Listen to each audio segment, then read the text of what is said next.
kali juga sama Aco. Kak, boleh kamera Kak? Maaf Kak. Music video. Oke, music video itu pertama kali syuting sama Mas Wika, dan ya melihat Mas Wika juga selalu serius dan total dalam karakternya tuh pasti buat kita juga sebagai aktor juga enak banget gitu menerima energi dari beliau. Terus kemudian sempat syuting juga bareng Enzi sama dia di drama Ratu Drama. Mas Wika juga beda banget karakternya dari yang sebelumnya. Kita jadi kayak bestie bener-bener kayak padahal dia laki-laki selekom. Gitu. Maksudnya kayak ya jadi kita bisa tahu lah Mas Wika tuh gimana gitu dalam membawa karakter.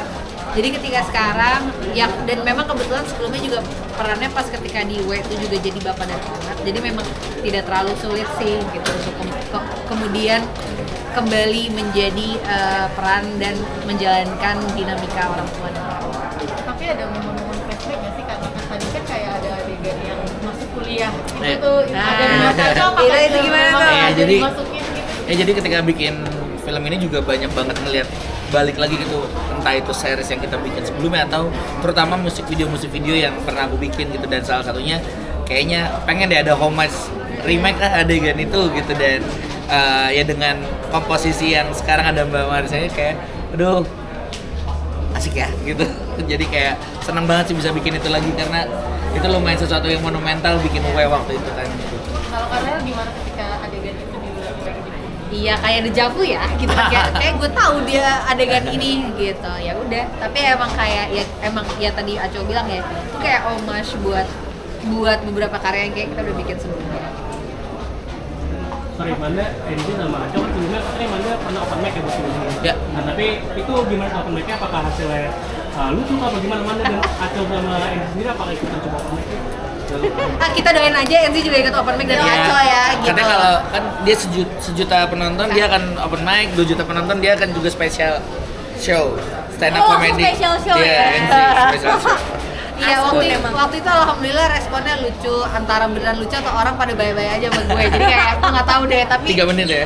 Ya 3 menit, 2 menit lah, 2 menit lebih. Pokoknya nggak lama banget. Nggak lama tapi pasti lama banget kan pasti. Rasanya lama banget di atas panggung gitu. Dan tapi itu kayak experience yang menyenangkan dan akhirnya jadi mengerti kenapa Bintang Emon tuh pernah bilang kayak emang stres banget ketika di atas tuh kalau ketika orang jokes kita nggak kena, tapi emang sekalinya kena dan orang ketawa gara-gara kita tuh itu tuh kayak membentuk dopamin yang lo susah dapatkan di tempat lain gitu loh, ketika orang tuh ketawa gara-gara lo gitu.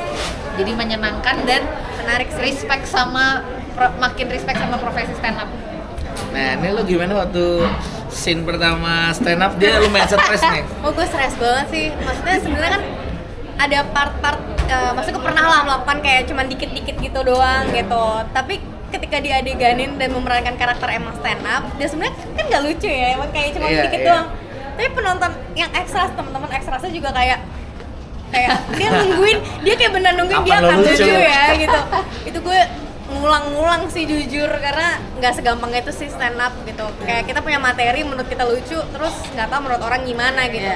Dan ada hawa gue lebih ke ngelenong ya daripada ke stand up, lebih kayak bang kok nggak ketawa sih bang, lebih pengen kayak gitu daripada harusnya kan nggak kayak gitu stand up gitu. Suka seru-seru.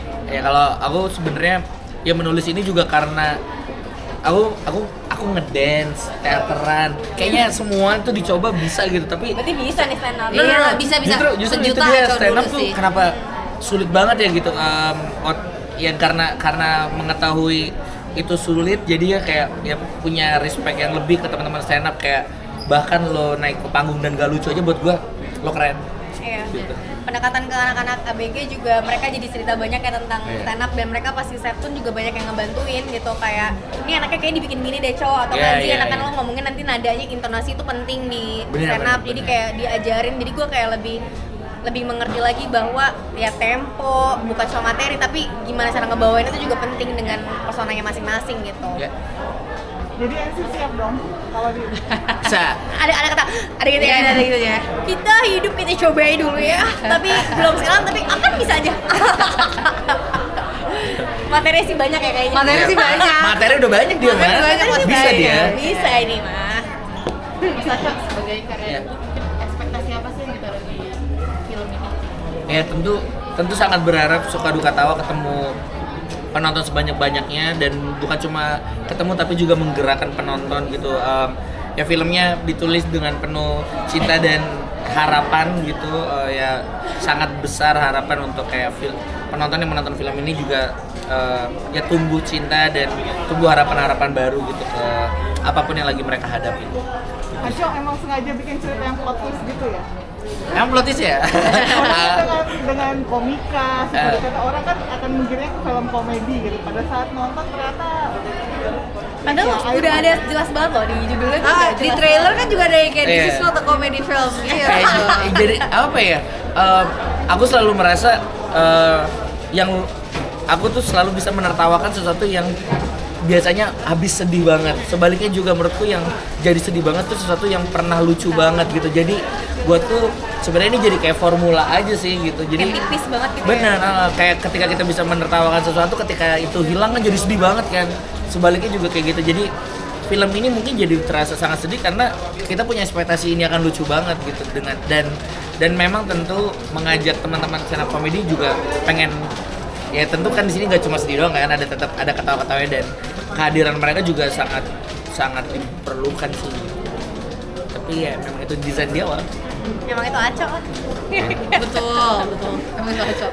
Itu Aco aja sih. termasuk yang Poni, terus Mang Saswi keluar dari toilet itu kan itu juga dari kamu dulu. Iya, jadi kayak ya kan kita sering lihat ya di video-video hidup tuh terlalu rumit dan sibuk masing-masing, jadi kayak aku senang nyelipin hal-hal kecil kayak gitu lah di dalam film. Acel ada alasan kenapa milih soundtrack tadi? Lantis di Adams. Iya. Teman musisinya banyak ya? Iya, Kebetulan. Aco gaul banget kebetulan. Kemarin ada dengan sendiri teman-teman. juga kan buat Kemarin juga ya itu kan kita bilang Pesta Pora dipindahin ke bioskop karena semuanya musisi. Ada alasan penting milih mereka. Iya, menulis skenario ini tuh kalau teman-teman baca udah ada lagunya tertulis di skenarionya gitu, karena memang lagu-lagunya tuh set the context buat adegannya gitu, dan setiap milestone saya tawa tuh diwakilkan oleh si lagu-lagu tersebut gitu. Dan tentu semuanya kebetulan yang aku ajak ini memang teman-teman yang udah pernah kerja sama sebelumnya dan memang udah kenal. Tapi mungkin kalau boleh cerita khusus itu lagu Timur Ya, di Adams tuh sih. di Adams tuh bermakna di banget Adams ya di Adams tuh sebenarnya terakhir kalau teman-teman ingat tuh lagunya mereka dipakai di Janji Joni, which udah 20 tahunan lalu, dan mereka memang kita nggak pengen lagu kita ada perpanjangannya lagi sih, udah it's just a song gitu. Dan waktu aku pitch si film ini, mereka juga kayak kita nggak ada niat sih cowok untuk Timur dijadiin sesuatu lagi, dan kayak gimana ini rasanya kayak harus nulis ulang dan segala macam. Tapi ternyata aku bilang ke mereka kayak boleh nggak kasih gue kesempatan ketika filmnya jadi kalian nonton dulu deh gitu. Terus akhirnya ada kesempatan screening ke mereka di kantor Visinema waktu itu, kayak setengah film, teman-teman tahu ya, di tengah film mereka udah nangis terus kayak kayaknya dapet nih. Terus mereka denger lagu mereka posisinya di akhir, dan that important menurutku gitu. Dan udah selesai screening, oke cok, silakan gunakan lagunya. Dan itu rasanya kayak wah semua selesai, dan ya gitu sih. Mungkin kenapa sih ngambil cerita yang mungkin agak bertolak belakang ya, dari komedi terus jadi ada apa ya, jadi isu segala macam, dan apakah ada kesulitan di balik itu cerita itu? Ya aku rasa masalah yang kita semua hadapin mungkin yang jadi relevan ceritanya adalah bagaimana interaksi kita dengan orang tua gitu. Anak sulit untuk ngobrol dengan orang tua, canggung gitu.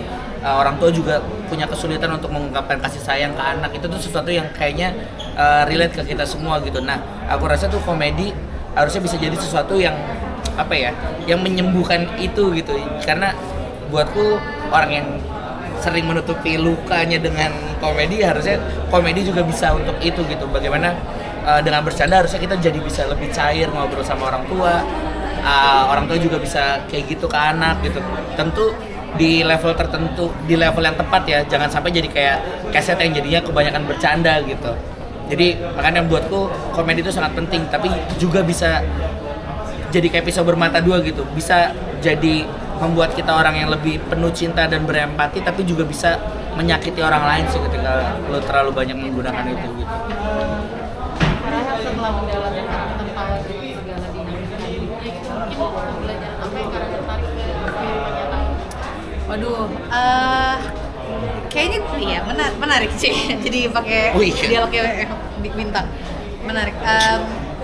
Kayaknya karena kalau aku pribadi sejujurnya sebelum masuk dan ketika awal ditawarin film ini, aku tuh ngerasa aku bukan orang yang lucu-lucu amat gitu loh. Jadi dan kayaknya aku menikmat komedi, tapi ya mungkin dalam kehidupan pribadi tuh tidak terlalu banyak menyelipkan komedi dalam hidup, ya mungkin kecuali sama teman-teman aja gitu, kita bisa bercanda-canda.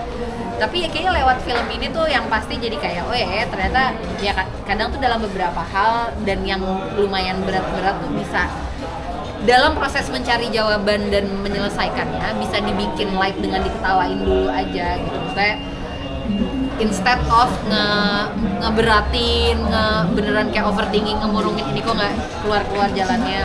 Sama menurutku kalau aku pribadi tuh jadi lebih apa ya, jadi lebih punya kesadaran untuk oh iya ya ternyata walaupun maksudnya ya aku masih ada orang tuaku, masih ada bapakku, tapi aku juga ternyata jarang itu loh untuk kontak bapakku duluan gitu. Karena kan kayaknya kalau perempuan tuh semakin dewasa mungkin secara isu, secara masalah tuh lebih dekat sama ibu.